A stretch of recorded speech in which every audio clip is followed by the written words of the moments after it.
Welcome into a very special episode. I don't know what to call this thing. I called it Russ Reacts because I was going to do this by myself. And then I thought, you know what? I'm just like any quarterback. I need my safety blanket. And that, of course, is Anthony SanFilippo. And you are the Witten to my Romo. You are the Goddard to my Hurts. You're the wind beneath my wings, is I guess what I'm trying to say. I'm surprised you didn't introduce yourself as Russell Joy for this. Russell Joy, yeah. Every time I start a new thing, it's Russell Joy. Well, welcome into Russ Reacts, which is really not what I think long-term name of the show is going to be. Maybe it was. I don't know. I have no idea. But thanks for joining us because usually we talk hockey, but I couldn't talk hockey today. We have to talk football because there is something that is happening in this city that's an absolute disgrace. And it's your team, your town, your Philadelphia Eagles, who shit the bed. We're going to, welcome to the unfiltered take on Eagles Seahawks. An absolute fucking disaster. This team, which went from looking like one of the strongest squads in recent memory for the Philadelphia Eagles, has absolutely fallen into calamity. They fired a panic bullet last night or earlier this week, relieving Sean Desai of his defensive coordinator responsibilities, putting Matt Patricia in.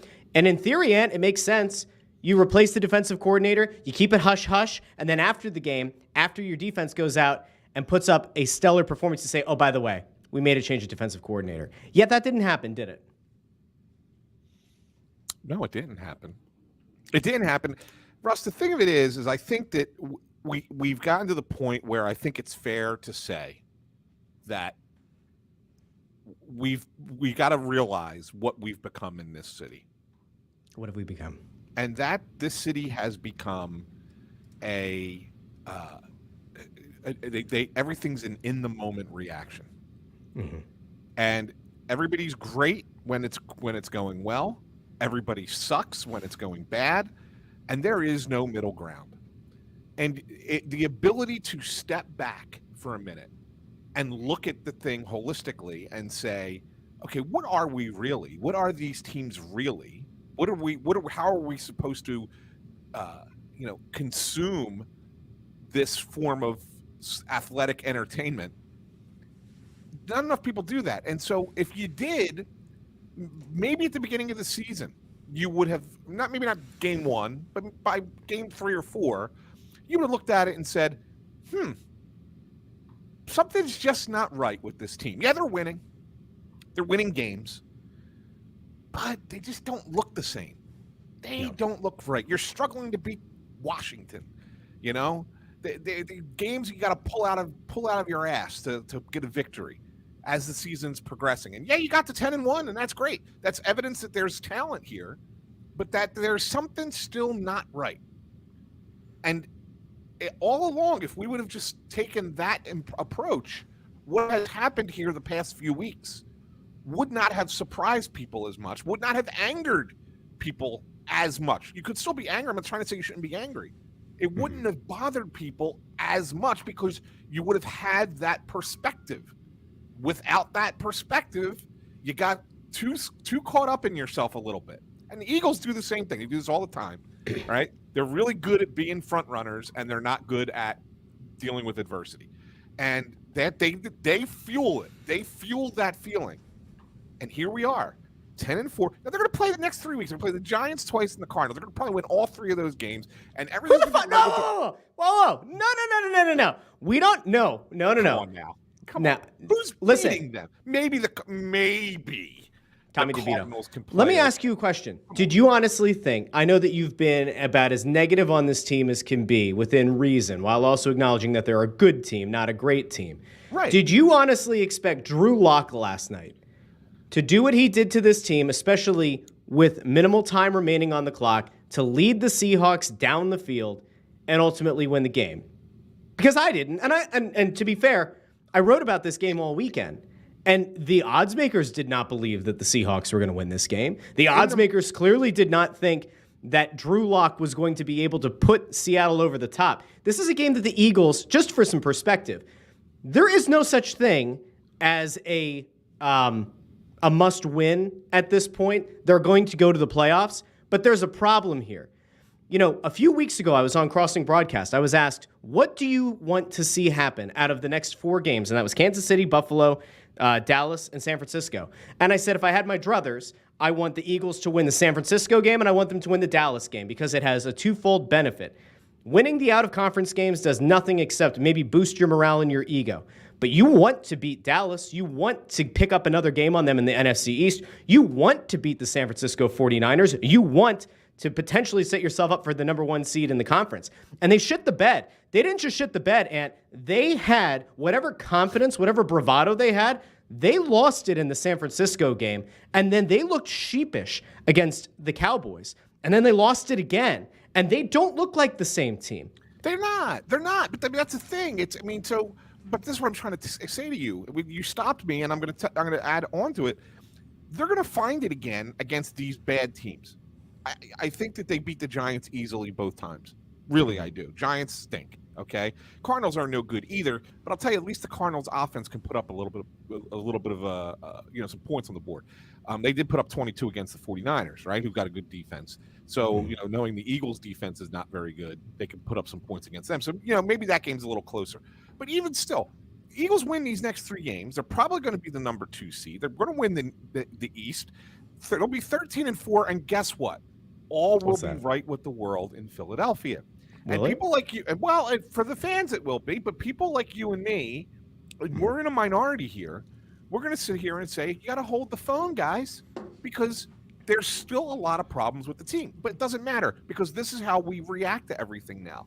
And so, I don't know, there are times when we look brilliant. Because, right now we look smart because we've been saying this for a while, that this is what the Eagles are. And there will be time again over the next 3 weeks where we'll look like idiots because they'll look good. And see, it was just a little blip on the radar.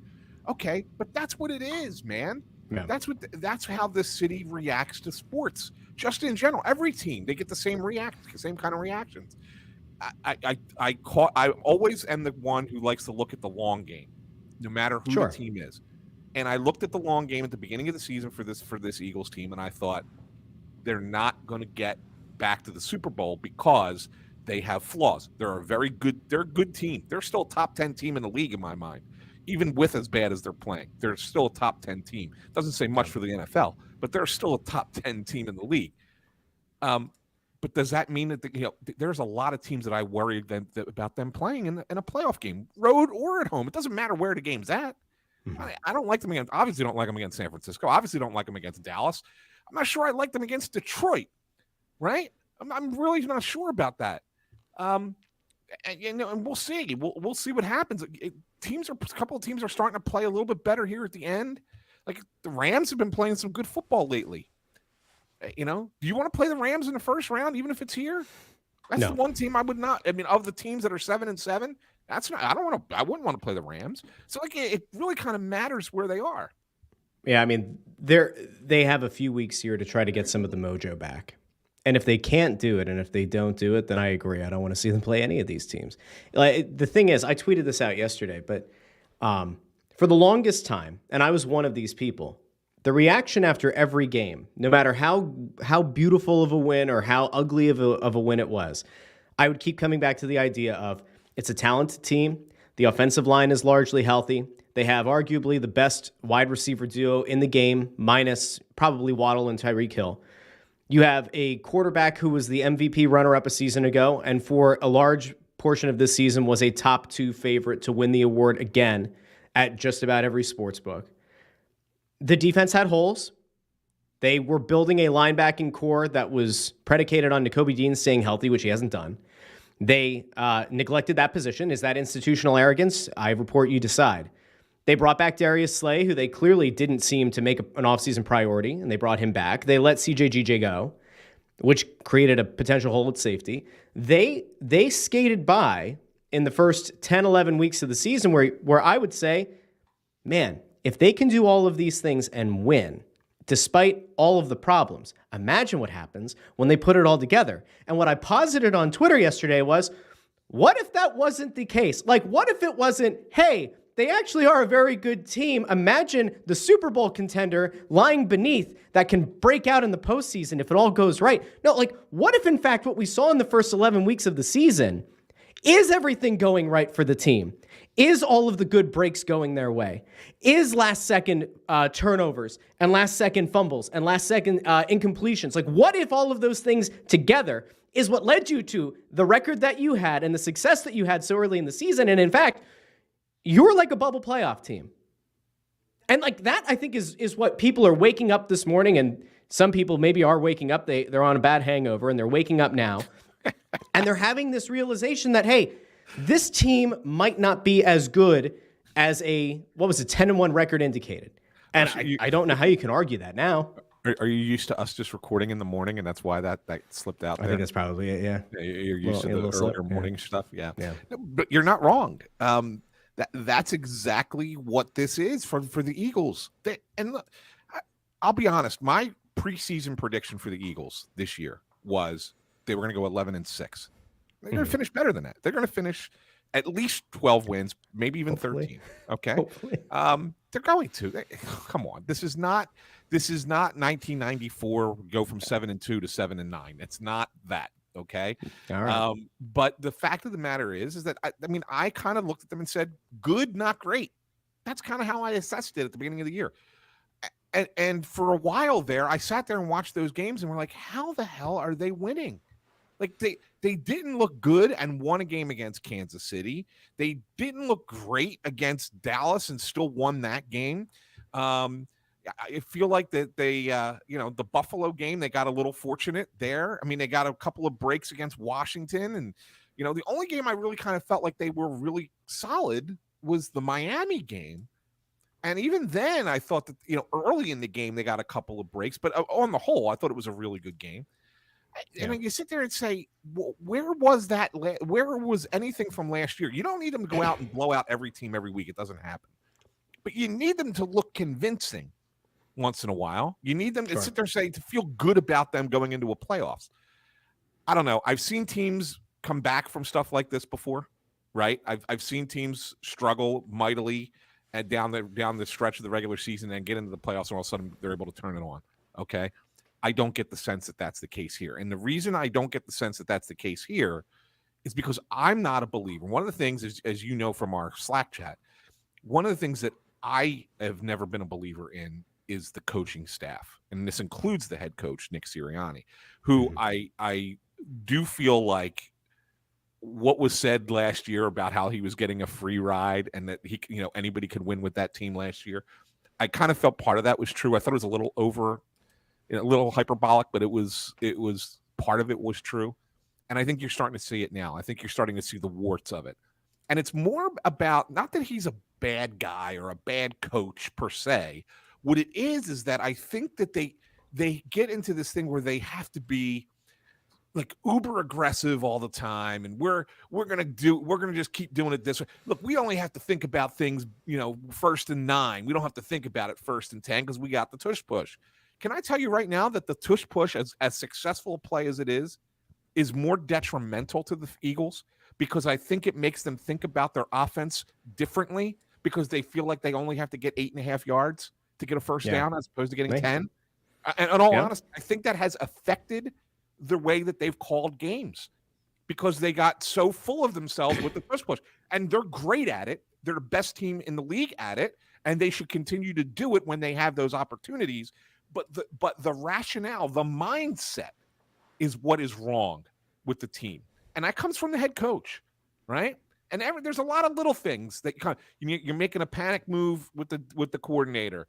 You don't have a problem with the guy. Like, the reason the whole Big Dom thing happens is because you allow your security guy to be standing right on the sideline. For what purpose? What is he protecting on the sideline? That's not what his role is. Nick Sirianni's ego from falling on the ground. No, but this is the kind of thing. Like it's kind of like just allow so many things to happen around you. It's the culture that you create. I thought you were going to say the cult because it kind of is a cult right now. Well, but you know what I'm saying, right? Like, let's go back a few weeks, right? They there's the clip that comes out of Sirianni in the tunnel yelling, "I don't hear you now," at an away game, right? Yeah. And there is a certain question that I think we all have to have, or we all have to answer. You have to answer as an Eagles fan. Is this Eagles team a bully? Are they just a bully? Are they a typical bullshit schoolyard bully who, when things are going great and when they're able to push down the smaller kids, everything's great and hunky-dory. But when they get punched in the mouth, they run and they cry and they hide in a corner. Nick Sirianni is part of that culture. He might actually be the most emblematic systemic issue with the team because, boy, does that fucking bravado. Yeah, there it is. That bravado comes out whenever they win, whenever they go up big. Nick Sirianni's got big dick energy. He's slinging it around. Mm-hmm. But when things go sideways, boy, he didn't sound like the same guy at the podium, does he? No, it shrivels Not at up. all. It shrivels up like, like George Costanza in Seinfeld, He's a grower, not a shower, as it appears. Because what happened last night when he was questioned, and thank God, can we just have a moment to thank the Philadelphia Eagles media? Can we thank the beat reporters for doing their job last night? Because they sure as shit haven't been doing it the last few weeks. Something happened a few years ago where a bunch of the outlets, I guess a bunch of the beat guys got upset because only like 5 or 7 reporters were given some information from the team. And so then it just became a state media operation where people wanted to get their information and be in the good graces of the Eagles, so they stopped being as critical. And like Jeff McClain, I think, is probably the only person right now who you could say has been fundamentally critical of the team. Now, the outlet that he writes for is pretty darn important. It's important to have a good relationship there, so he might have a little bit more gravitas than some other writers do. But for the most part, it's become state propaganda. Nobody's asking hard questions, nobody's pushing the issue, and nobody's getting the scoops anymore. I mean, it was one thing when Darius Slay doesn't participate in practice and has an arthroscopic knee procedure done the same week that behind the scenes, Sean Desai is stripped of his defensive coordinator responsibilities and they're given to Matt Patricia. That's a shock, an absolute shock that Darius Slay apparently doesn't want to play in the Matt Patricia defense again, a thing that was like a bone of contention in the offseason. There are so many issues here, but when questioned about it postgame, did Nick Sirianni stand up there with all the gusto and bravado in the world and say, I took this situation personally, and I believe that if we're going to be a Super Bowl contending team, that we had to make a change to the defensive coordinator position. Here are the reasons why. No, he kind of tried to skirt. He said he didn't know what day he made the change. Are you fucking kidding me? You're the head coach of the team. You don't know what day you made that change? He didn't want to get caught in a lie. He didn't want to get caught in a lie, Russ. That's what that was about. I mean, so he lied to not get caught in a lie. Correct. That's stupid. Correct. And he kind of said it insults the intelligence of the fan base is really what it does. It does, but he kind of said it after the fact, and he said, "Listen, I want to make sure I tell the team before I tell you guys," meaning the media. So that's him kind of saying, "Oops, you caught me, but this is why."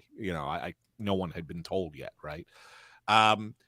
As for what you're saying about the beat writers, I was talking about this on Crossing Broadcast with Kagan and Kincaid the other day. Look, it's like that in every sport. It's not just the Eagles, right? It's why I'll be honest, I don't feel the need to go to Flyers practices anymore, right? Because no, it's not vodka. It's a water bottle. 5 o'clock somewhere. It's just a light in a water bottle. Because that's what it's become. It's the teams control what the media has access to and who they have access to and what is talked about and how long you speak to them. It's everywhere. It's pervasive in sports. And so, I'm fortunate in the sense that I have, from a hockey perspective, I have connections within the team that I could just call up and talk to or send a text message to and get answers to questions that I don't have to be over there every day following the protocols that the beat guys are following. And that's fortunate for me, right? I'm lucky, but I'm not the norm. As a matter of fact, when I cover the Phillies, I go down there and I'm there every time, and I'm in that cattle call with the reporters. Why? Well, baseball's is run. Credentialing is run by Major League Baseball. Yes, the Phillies can, dictate certain things, but it's run through Major League Baseball. So you have to be present, otherwise they won't credential you. You don't have access at all. So for baseball is a little bit different. But I fall in that line just because you have to in baseball. But in football, you don't have to. In hockey and basketball, you don't have to. And yet they still have that control. And that's because the media has become sheep in a lot of ways. Sheep. Bad. They're doing a bad job. In a lot of ways, they really have. It's awful. It's awful. Like, and look, I'm not going to be the guy to beat the drum here and say, bring back Les Bowen, bring back Paul Domowitch, bring back, like, no. You just need to have a backbone. You have to have a spine. And what we continue to see, and this is just media in general in this town, is that there is not a lot of gumption. There are not people who are willing to potentially put themselves at odds with a team. It's despite having some kind of coverage, like cover from the outlet that they cover it for, right? If you work for the Inquirer and you're critical, they're not going to revoke your credential unless you make like a horrible analogy. You say something that's racist, homophobic, misogynist. Like, it's not going to happen. Right. If you work for an outlet like NBC Sports Philadelphia, same thing. If you work for, I don't know, Ant, you know these things better than I do, but like if you work for the Delco Times, or you work for the Pottsville Republican and Evening Herald, like if you work for an outlet that has some kind of history with the team, they're not going to revoke your outlet's credential. You might get in some heat. You might not get fed the company line. You might not be on the text thread with the PR specialist who is going to try to like get you some of the information about injury status updates ahead of time. But you know what you are going to do? You're going to probably provide less biased coverage, and you're probably going to ultimately do a better job. Like what we have right now, Ant, is we have the people who have the exact same Twitter threads through training camp, where we're logging the completions out of practice.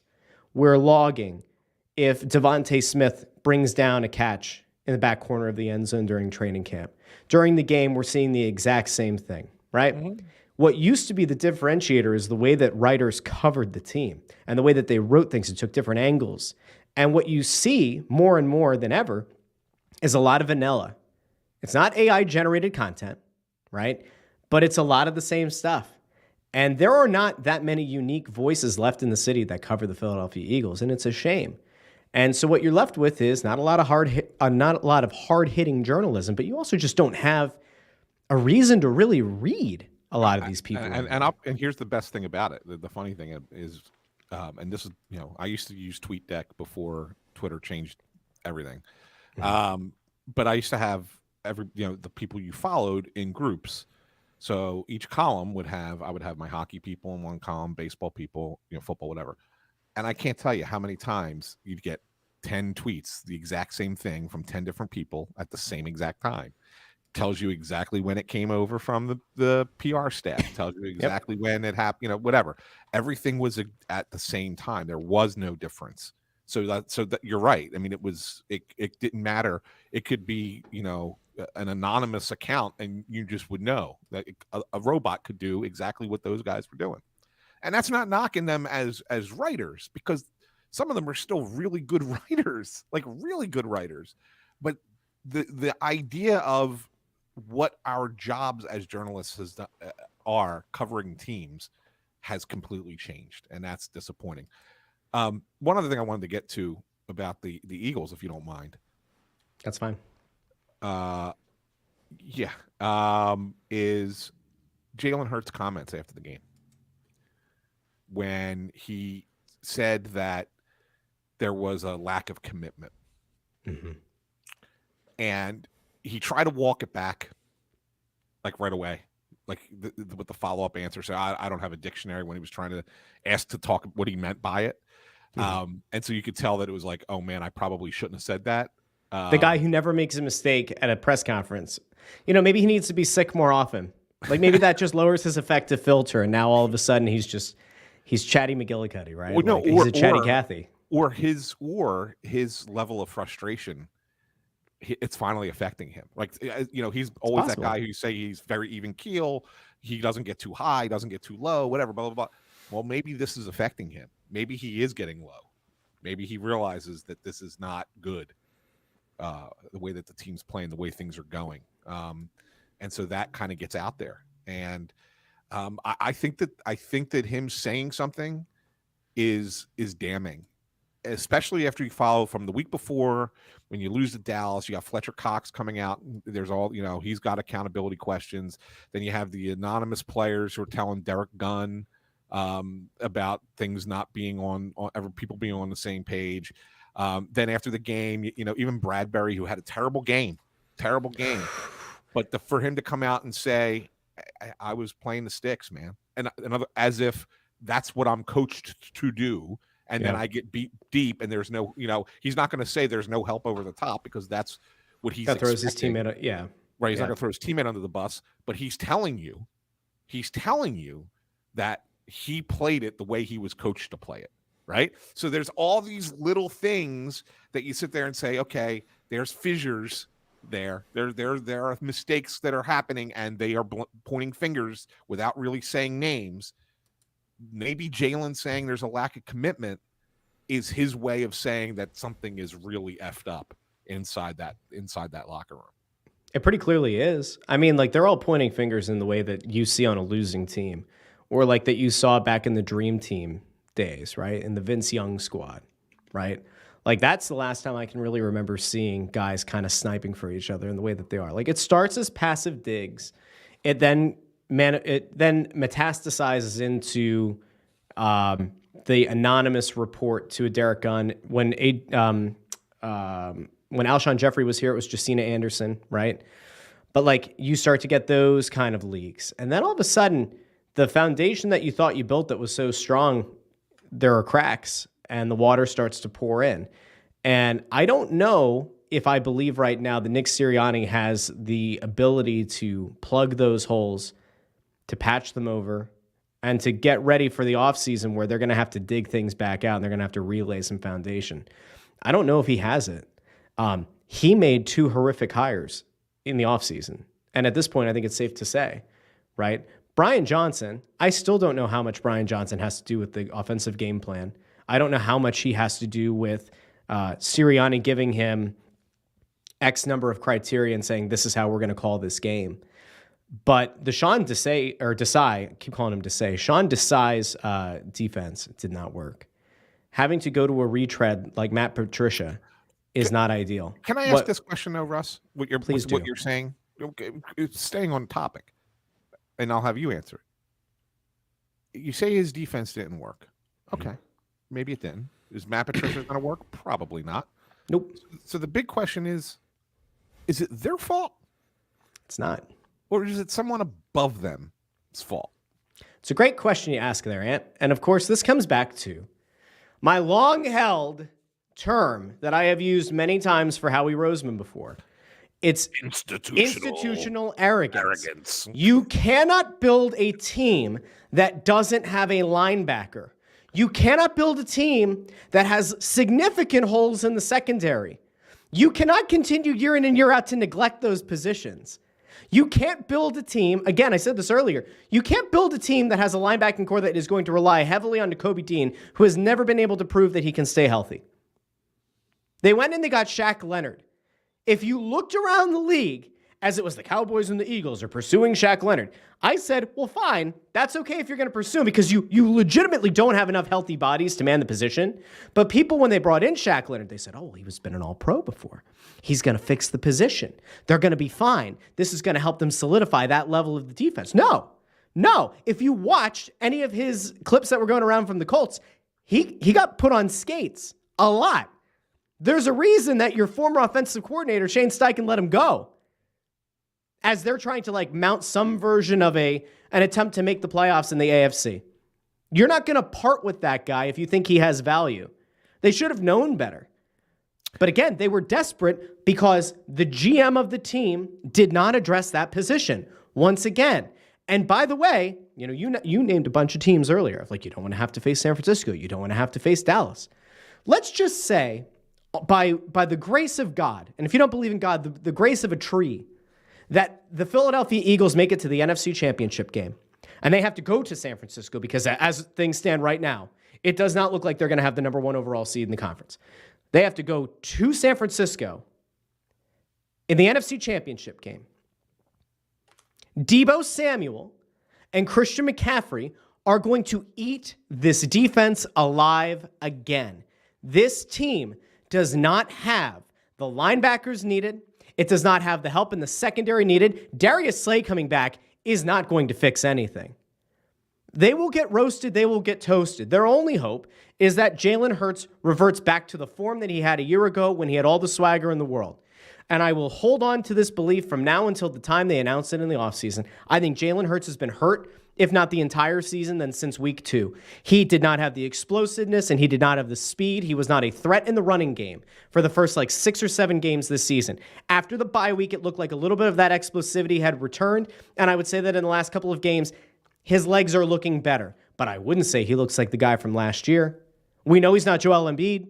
Young Joel Embiid going to Chick-fil-A and drinking two giant pitchers of Shirley Temples before a game. Guy treats his body like it's a temple, so we know it's not that. So what else could it be? I think he's been hurt. I think he's been trying to gut it out. It hasn't worked. How did I describe it in our private little Slack chat earlier today? I don't remember. I don't think I read all of it. All of it. It was 2 sentences. What did you say? Me, you, and another guy. Oh, that's right. It was in a separate thread. Hold on. Yeah. I can pull it. Please hold. I know exactly what I said. Well, then go ahead. You say it. It's the emperor's new clothes, man. That's what this is. They're going to make you. They're going to keep telling you how great they are, and how everything is going to be fine, and they'll figure it out. And they won't. And they want you to buy into it, and yet you're not supposed to see the fact that they're walking naked through the streets. Right. I mean, that's really what it is. That's exactly what the Philadelphia Eagles in 2023 are. There's no question in my mind. No. And it is what it is. You know, it is what it is. People just need to accept it. Look, you can still watch the game. You can still root for your team. You can still cross your fingers and hope that they win. And they may. But there's no reason to be walking around strutting like Vince McMahon, on his way to the ring, right? You don't need to do any of that nonsense. That's good shit. You don't need to be the cock of the walk. Okay? Yep. Just go out there and play freaking football, man. And if you win the game, great. Then you can celebrate when you win. But until then, just try and enjoy the game and don't have an expectation for them to be something that they're just not. You're 15 weeks into a football season. You know what your team is at this point. Yep. Accept it and enjoy the next 3 regular season games and then however long they can last in the playoffs. We'll see. That's it. We'll see. The problem is you only get so many things that can shake up the foundation of a team.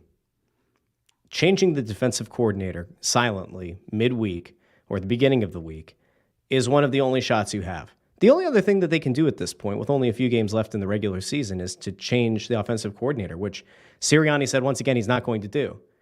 You know why? That's not going to happen? Because it'll look even worse for him if both of his coordinators that he hired get fired or get demoted. It would look bad for Sirianni. Of course, it would look bad for Sirianni, but it's not going to happen because I'm going to make an analogy for you that you'll probably roll your eyes at the beginning, but I think you'll understand it in the end.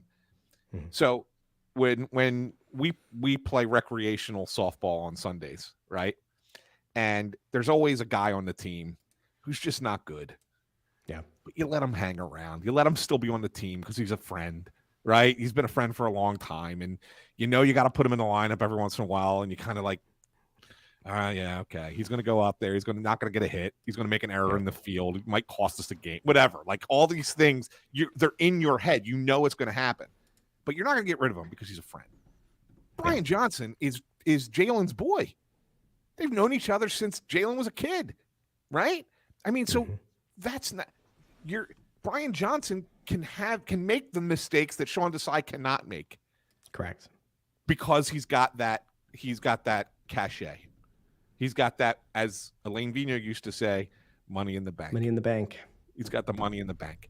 And that's what it is. And so because of that reason, they cannot move on from Brian Johnson. Yeah. So Sean Desai becomes the sacrificial lamb. I'm not saying he was good as a defensive coordinator, but if somebody had to go, he was always going to be first before Brian Johnson, no matter what. Yeah. It's not good. It's not good. And having Matt Patricia, again, like I said, having a retread come in to be the defensive coordinator to get you out of a bind, he has not been successful since his first stint with the Patriots. The defense didn't work in Detroit. It didn't work when he went back to New England. Like, he has not been a winning coordinator for, are we going on 10 years now? And again, how much of it is the coaching and how much of it is personnel? It's hard to say. It is fair to say that when you line up 11 guys and you know for a fact that the linebackers probably don't belong at this level, or they at best should be some guys on special teams, maybe third on a depth chart, that's a problem. And when you have to go to young, inexperienced guys at the corner position, that's also a problem. I don't know what they're going to do here, Ant. I hope, obviously, I think everybody who's an Eagles fan hopes that they're going to be able to turn this thing around, find a little bit of moxie, a little bit of momentum going into the postseason. But I think at this point, we can probably confidently say the number one overall seed is gone, barring a significant injury to Deebo Samuel and or Christian McCaffrey. San Francisco's got basically a 2-game lead with 3 games to play. Yes. So the Eagles have to basically win out and hope that the 49ers lose two games. Yeah. It's basically what has to happen. 2 out of 3. Yeah. And the Niners, one of the games that they're playing is Washington. So that ain't going to happen. They're not going to lose in that one. So they got Baltimore, who they could lose to. And then the Rams, the last game of the season in San Francisco. Probably not if the Niners need it. Yeah. If the Niners beat Baltimore and Washington and lock up number 1 seed, and they probably won't play their regulars, then the Rams might win that last game. But I think that's kind of what it is. Yep. So that's gone, and now it all comes down to the last few weeks. You have your destiny in your hands. You, in theory, can still win this division, become the first team in the NFC East in, is it 10 years? 8 years? No, since 2004. It's that long? Since Andy Reid's Eagles So won it, what, yeah, so 4 years? So 9 years? You said 2014? Or did you say 2004? 2004. Oh, 19 years. Okay. Yeah. Where was I in 2004, Ant? You were what, 14? Yes, I was. At the start of that season, of the 04-05 season. I was 30. That's rough. That's got to make you feel old. I'm glad that I can make you feel old today. Yeah. 2004. The 04-05 season is the year that we got Terrell Owens on the cover of ESPN NFL 2K5, though, which was a fantastic game. I have that game.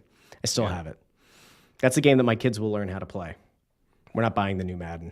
I'll just keep updating. There used to be like ways to get updated rosters through a patch that you could put onto your original Xbox. I'm going to see if I can find a new patch. Speaking of Russ Reacts. Yeah. I saw you put, a nice family photo or a couple family photos up on Facebook. So I figured I'd ask you while we have an opportunity for you to react in the moment. Yeah. You went to see Wonka. I did. And? It's a great movie. It really is great. It is. I've heard some reviews that it's not that great. Well, the people that you talk to are idiots. So I will tell you right now that the new Wonka movie is exponentially better than I thought it would be. And it is a movie that will end up being a probably like top 3 most rewatched movie with our kids. 100%. My wife was at a baby shower. She took our baby with her. And I got done working on Sunday at like 2:30, 3 o'clock. And I went, I wanted to go do a little bit of Christmas shopping that didn't end up happening. But what I did instead was I took the kids, packed them up in our car, and we headed towards KOP.